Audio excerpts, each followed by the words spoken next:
اب میں آپ کو مختصراً دوسرا چہرہ دکھلاتا ہوں۔ قرآن میں ایک سورت ہے سورہ فجر۔ سورہ فجر کی آخری آیت، سورہ فجر میں بھی قیامت کا بڑا بھیانک تذکرہ ہے، سمجھے؟ لیکن قیامت کے تذکرے کے بعد یہ موت کا تذکرہ ہے، اور اس سورت کے اندر اس خوش نصیب کا تذکرہ ہے جو مرتا ہے اور دنیا چھوڑنے سے کے وقت ہنستا ہے، خوش ہوتا ہے۔ اور کیسے دیکھتے ہو ابھی، یا ایتھا النفس المطمئنہ، یہ مرنے والے کے کان میں بات پڑتی ہے اس وقت جب اس کی روح نکالنے کا ٹائم ہوتا ہے۔ بعض مفسرین نے یہ بھی لکھا ہے کہ یہ اس وقت کی بات، اس وقت پر بھی آیت فٹ ہوتی ہے جب قیامت کے دن اللہ تعالیٰ حساب کتاب لیں گے تو کچھ مخصوص بندوں کو اس طرح سے کہہ کر کے انہیں جنت کی طرف بھیجا جائے گا، سمجھے؟ لیکن پہلا مفہوم زیادہ لوگوں نے اپنایا ہے اس آیت کا، کیا یا ایتھا النفس المطمئنہ، اے نفس مطمئنہ۔ مطمئن کس کو کہتے ہیں؟ جو لوگ انگلش جانتے ہیں وہ جانتے ہیں اسی مطمئن لفظ کو سیٹسفیکشن کہتے ہیں، اور جو اطمینان بخش حالت آپ کو مل جائے، آپ مطمئن ہو جائیں، اسی کو سیٹسفائیڈ بولتے ہیں کہ آدمی بڑا سیٹسفائیڈ ہے، سمجھے؟ تو مطمئن، میں جو اس کا ترجمہ آپ کو بتلاتا ہوں، مفہوم بتلاتا ہوں، اس کو سمجھنے کی کوشش کیجئے اور انشاءاللہ تعالیٰ وہ بہت پرفیکٹ مفہوم ہے۔ وہ اے میرے ہر فیصلے پر راضی رہنے والا انسان، میں نے امیری دیا تب بھی خوش، غریبی دیا تب بھی خوش، صحت دیا تب بھی خوش، بیماری دیا تب بھی خوش، ہم نے تمہاری شادی کروائی، بیوی تم کو کالی مل گئی تب بھی خوش، گوری مل گئی تب بھی خوش، ناٹی مل گئی تب بھی خوش۔ تم نے یہ سوچ کر کے اس کو اپنا لیا کہ یہ میرے رب کی بنائی ہوئی مخلوق ہے، ذات ہے، میرے رب سے بناوٹ میں کوئی کمی نہیں ہو سکتی ہے، اللہ رب العالمین تم پر خوش ہو جائے گا، سمجھے؟ آج کل کے زمانے میں جو نیچی پٹری لے کر کے ناپتے ہیں نا، انہیں جوتے سے مار کر کے تارنا چاہیے۔ لڑکیوں کو دیکھتے وقت اتنی بےعزتی کرتے ہیں بعض کمینے کی، اس کی انتہا نہیں ہے۔ دیوار سے سٹا کر کے وہ پٹ لے جا کر کے ناپے گا، پھر کمر ناپے گا، پھر چیسٹ ناپے گا، اس طریقے سے کرنے کے بعد بھی بےہودے چھوڑ دیتے۔ اگر یہ سوچ لے کہ یہ میرے رب کی بنائی ہوئی چیز ہے، بیکار نہیں ہو سکتی، اگر اللہ نے ہمیں اسی کو دے دیا، ہم کو سلیمان ہے، ہم دیہاتی زبان میں بول گیا، یعنی ہم اس پر سیٹسفائیڈ ہیں، مطمئن ہیں، ہمیں کوئی تکلیف نہیں ہے، سمجھے؟ بیوی جیسی بھی ملی، خوش آدمی، کوئی گلا شکوا نہیں۔ بزنس کیا، اس میں ترقی ہو گئی تب بھی خوش، نقصان لگ گیا تب بھی خوش۔ یہ آپ لوگ جو لگاتے ہو، یہ کیا کہتے ہیں، کرگا والا، کپڑا بننے والا، اس میں کامیابی مل گئی، بہت چل گئی، پھر بھی خوش، نہیں چلی میرے رب کی مرضی، نہیں چلی میں خوش۔ اب شادی کیے، لڑکا ہوا تب بھی خوش، لڑکی ہوئی تب بھی خوش، الیکشن لڑ گئے، جار گئے تب بھی خوش، جیت گئے تب بھی خوش، سمجھے؟ کہیں شکوا نہیں، یہ ہے مطمئن اور سیٹسفائیڈ ہے انسان اللہ رب العالمین کی اس سرزمین پر۔ اب یہ دنیا چھوڑ رہا ہے تو اس کو کیا صدا ملتی ہے، کیا آواز اس کے کان میں پہنچتی ہے؟ یہ قرآن بتاتا ہے، یا ایتھا النفس المطمئنہ ارجعی الی ربک، اے اللہ کے ہر فیصلے پر راضی رہنے والا انسان، لوٹ چل اس دنیا سے، یہ بڑی ریالی، بڑی بوالی، سمجھے، بڑی دھوکے باز دنیا ہے، چل یہاں سے، تیرا رب تجھ کو بلاتا ہے۔ اب جب رب بلاتا ہے تو روح تو کانپ جائے گی ڈر کے مارے۔ یہ بڑا جملہ اس کو سمجھنے کے لیے ابھی پڑھنے والے بچے ہیں، اسکول میں چل تجھ کو مولوی صاحب بلا رہے ہیں، تو لڑکا تو پتہ نہیں وہاں مولوی صاحب تک پہنچتے پہنچتے کیا کیا اس کے ذہن میں آئے گا، کیا غلطی ہوئی، کہاں ہماری خطا ہے، کیا مزے، کیوں بلا رہے ہیں، اللہ جانے۔ اسے کمپنی ہو کوئی، اس میں 10-20 لوگ ہوں، کوئی جائے فور مین کہے چل چل چل تم کو مالک بلا رہا ہے، تو وہ تو پریشان ہو جائے گا۔ جب تک مالک سے بات نہیں کر لے گا اور مالک اس کو اطمینان نہیں دلا دے گا، تب تک تو پتہ نہیں کہاں کہاں اس کا ذہن بھٹکے گا کہ کیا غلطی ہوئی۔ اب یہاں پر جب انسان کو فرشتہ کہہ رہا ہے کہ ارجعی الی ربک، چل تجھ کو اللہ بلا رہا ہے، تب خطرہ تو بڑا، لیکن ایک بڑی بھاری بات کہہ دیتا ہے وہ فرشتہ، گھبرانا نہیں، راضیتم مرضیہ، پریشان ہونے کی بات نہیں ہے، اللہ تجھ سے راضی ہے، سمجھے؟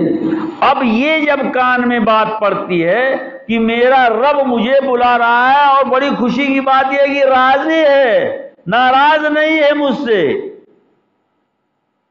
اور پھر آگے کی بات سنتا ہے فادخلی فی عبادی، ارے چھوڑ ان مطلبی دنیا کے لوگوں کو، چل اللہ تجھے اپنے نیک بندوں میں بلا رہا ہے، اللہ اکبر، سمجھے؟ اب اس کی خوشی کی انتہا نہیں رہتی ہے،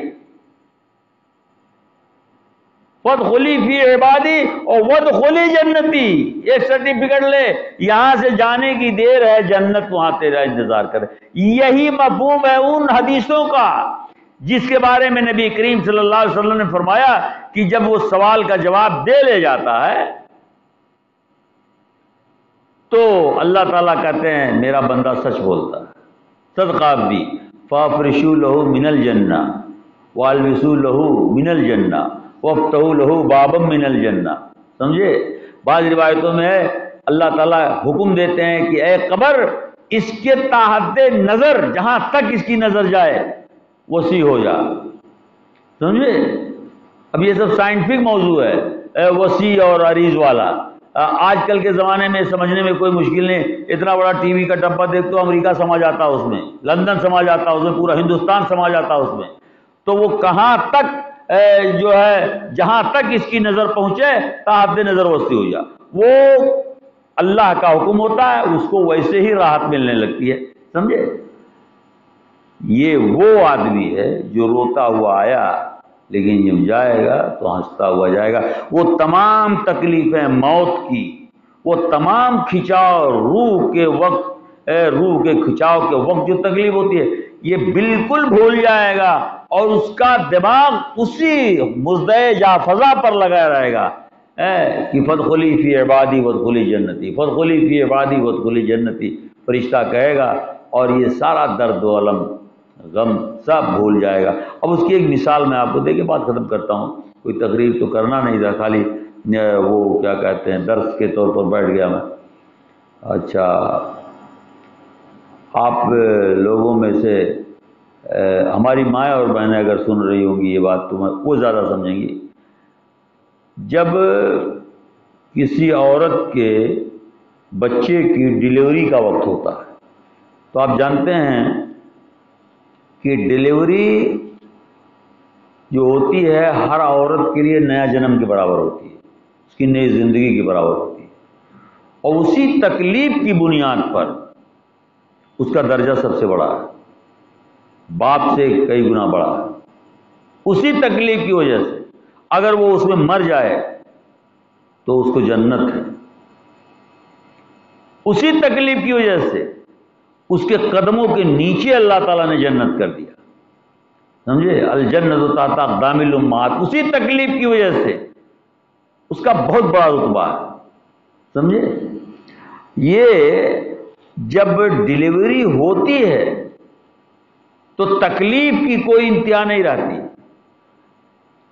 ایک روایت مجھے یاد آ رہی ہے کہ نبی کریم صلی اللہ علیہ وسلم نے کسی بچے کو پھٹکارا، کسی لڑکے کو، جس لڑکے سے اس کی ماں کو شکایت، کہا اس کی ایک چیخ، ایک آہ تمہاری پیدائش کے وقت جو اس کے منہ سے نکلی ہے پوری زندگی نہ اگر کرتا رہ جا تو اس کی خدمت کرتا رہ جا تو ایک چیخ کا حق نہیں ادا کر سکتا۔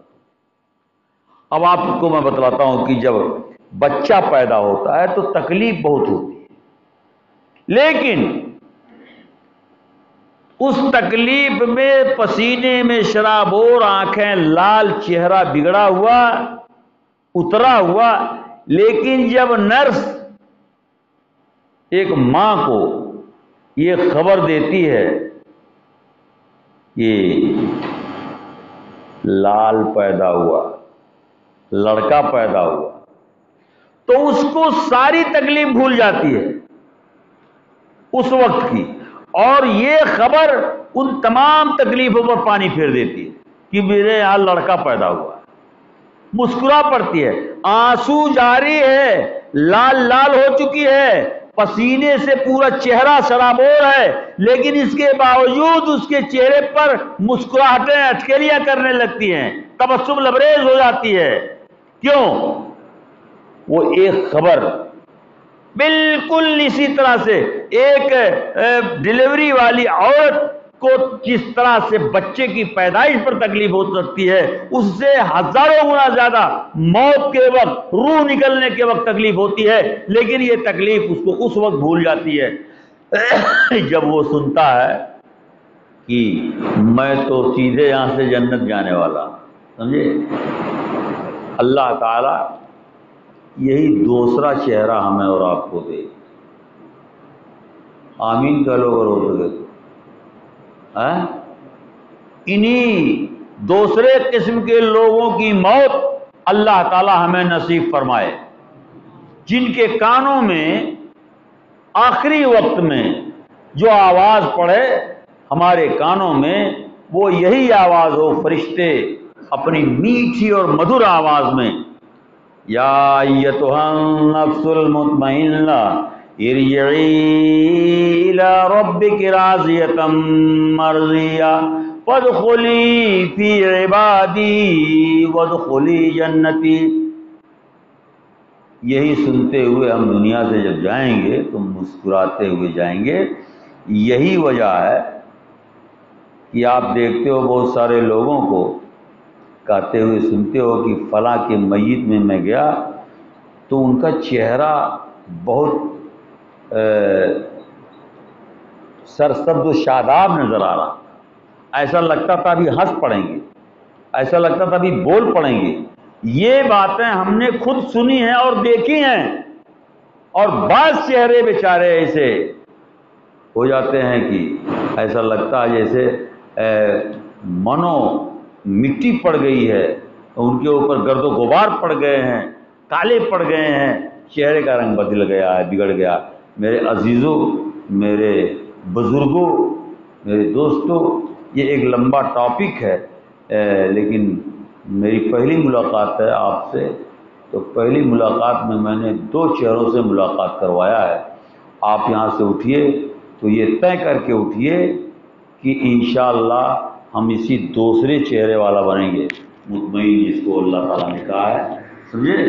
اور ہم پوری کوشش کریں گے کہ مرنے سے پہلے پہلے اللہ تعالیٰ ہمیں اس لائق بنا دے، اس قابل بنا دے کہ ہمارے سرہانے بھی جب ملک الموت پہنچے تو یہی جملہ دہرائے جو جملہ اے اللہ تو نے بیان کیا ہے سورہ فجر کے اندر۔ اللہ ہم سب کو اس کا اہل بنائے۔ یہ چند باتیں آپ کے سامنے پیش کی میں نے۔ آپ کو ایک آخری بات میں بتلانا چاہتا ہوں جو یہاں کے جوانوں سے متعلق ہے اور پڑھے لکھے لوگوں سے متعلق ہے۔ دیکھیے، میں نے شروع میں بتلایا تمہیدی طور پر کہ آپ بڑے خوش نصیب ہیں کہ آپ ایسے گاؤں میں ہیں جس گاؤں کا، جس منطقے کا ذکر پوری دنیا میں، اس کی عظمت کا ڈنکا پوری دنیا میں بجتا ہے۔ اس سرزمین کو بہت زرخیز، مردم خیز سرزمین لوگوں کو ماننا پڑا ہے اور دل سے مانتے ہیں۔ تو اس جگہ پر آپ کے یہاں ہفتہ واری پروگرام جمعہ ہوتا ہی ہے، لیکن درس سے قرآن، درس سے حدیث وغیرہ کا سلسلہ نوجوان لوگ چلاتے رہیں، چلواتے رہیں، اور اس کے لیے آپ کو کچھ قربانیاں دینی پڑیں گی۔ قربانی دینے کا مطلب اس کا ایک سسٹم بناؤ، ایک مشن بناؤ کہ اپنی مسجد کو آپ مالدار بناؤ گے، اس میں 10-20 ہزار کا بجٹ ہمیشہ تیار رکھو گے۔ کیوں؟ تاکہ خطبہ جمعہ کے لیے کسی اچھے سے اچھے عالم کو بلاؤ تو اس کو آپ کے ہاں سے خالی ہاتھ نہ جانا پڑے۔ ایک بار آ جائے گا، مان لیا آپ نے خالی ہاتھ بھیج دیا، دوبارہ وہ نہیں آئے گا۔ کتنا بھی بلاؤ گے، آج کل کے زمانے میں جو مہنگائیاں ہو رہی ہیں اور آپ دیکھ رہے ہو، تو مولویوں کی اوقات ہی کیا ہوتی ہے، ان کی آمدنی ہی کیا ہوتی ہے۔ وہ کم لوگ ہوتے ہیں جن کی تنخواہ 80-90 ہزار روپیہ ہے، سمجھے؟ ورنہ 10,000 5,000 روپئے میں آج کل فیملی چلانا کتنا مشکل کام ہے، آپ جانتے ہو۔ تو یہ ایک مشن بناؤ آپ، اور یہ لڑکے اگر چاہ لیں گے نوجوان تو یہ اس کو آسانی سے کر سکتے ہیں، بس ان کے لیے جوش کی کمی ہے۔ آپ اپنے اندر جوش پیدا کرو، اور اس لالچ سے جوش پیدا کرو کہ ہم ایسا کر کے جب اپنی عمر گزاریں گے تو یا ایتھا نفس المطمئنہ میں شامل ہوں گے۔ کس میں شامل ہوں گے بولو؟ یا ایتھا نفس المطمئنہ والی جو جماعت ہے، مسکرا کر دنیا چھوڑنے والوں کی جو جماعت ہے، اللہ ہمیں اس میں شامل کر لے گا۔ یہ سوچ کر کے تبلیغی مشن کو زیادہ سے زیادہ بڑھاؤ، اور اپنے مسجدوں کے اندر بجٹ کو فراہم کرو، تاکہ اس مسجد کے ذریعہ پورے اس حسین آباد اور اس کے اطراف و جوانب میں قال اللہ قال الرسول کی صدا بلند ہو سکے، سمجھے؟